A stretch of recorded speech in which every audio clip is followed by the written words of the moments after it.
Hey, what's going, y'all? It is yours truly once again. Welcome back to this particular playlist about ignoring the succubus. In this particular part of this playlist, per se, I just really want to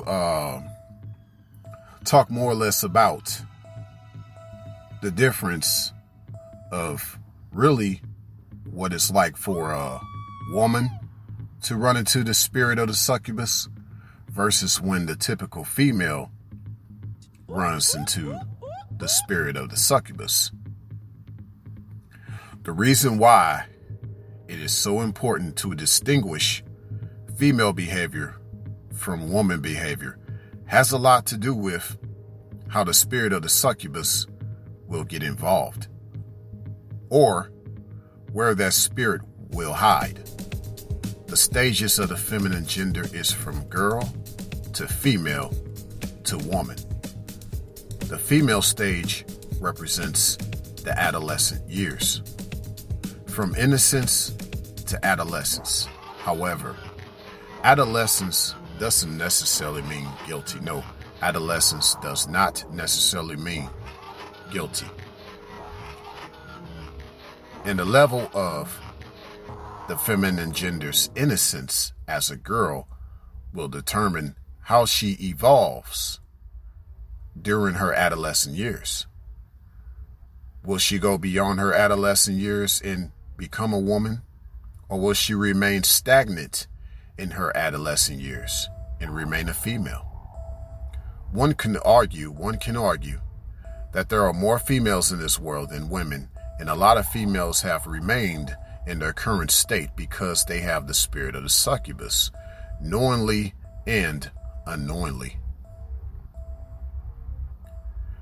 But also keep in mind, a woman is not a woman without a man.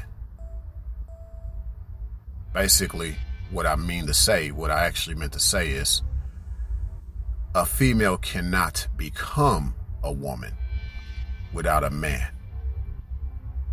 However, one could also argue that there's a lot of incomplete women, and here's why.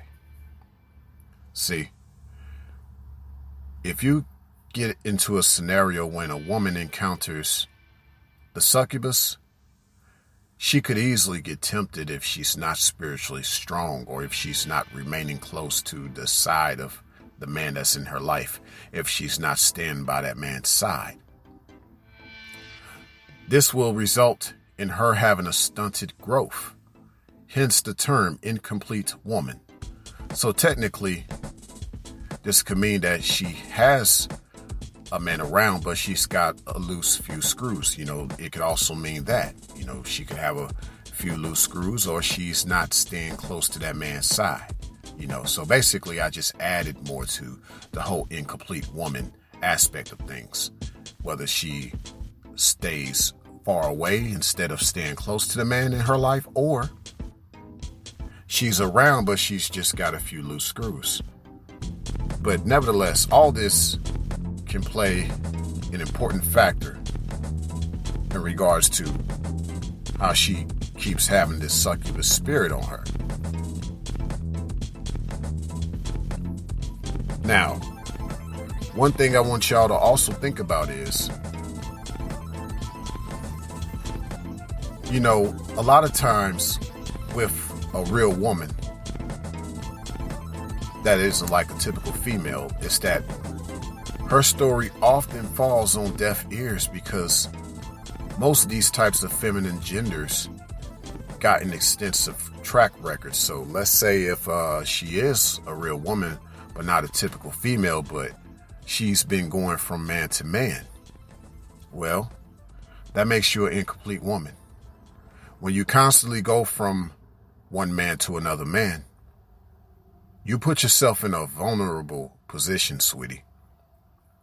You tend to be more in the devil's crosshairs than in the presence of a man. I'd say if she doesn't have a man in her life, she has no wisdom to offer. If she has a man in her life, her words of wisdom or limited as her way of showing respect to the man that's in her life. It's always been in my belief that no real woman should be single. So with all this said, it makes you really think that, wow, there's too many of the single types out there.